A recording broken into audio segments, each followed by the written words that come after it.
nhớ cho quý chờ cũng như cho lấy giờ từ mà nhớ sợ quá rồi cho nó có khi đó nó sẽ đây thì tụi nó do chua dòng black kể nó đừng nó dùng hàng nó như li dù mua black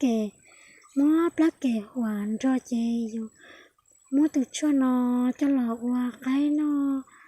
ở rồi một giờ bé cho xí chị trong này nó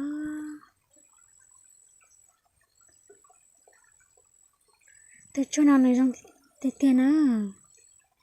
nhưng nó dùng mó đào lại cho nó từ là nó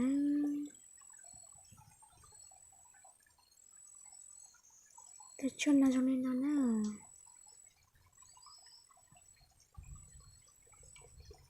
chẳng biết gì trong này nó từ chỗ nào chị này ý nữa mua ít xì em đâu sẽ sống để cho nó chị nên chị ý họ nhà nó chị này ý ta chỉ mà nó có dùng món ăn nữa nhớ cho thế khó cứ gì á dưới thì mua nó thế thời yêu mà chỉ mua lên nó thế nên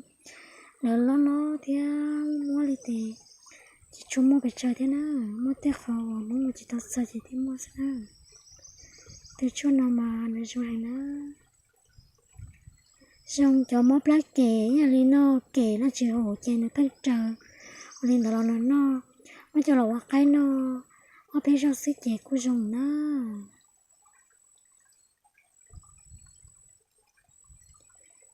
cho cái lần gì này cho nó đi nó sớm mà chờ phải mà xin chứ đó đó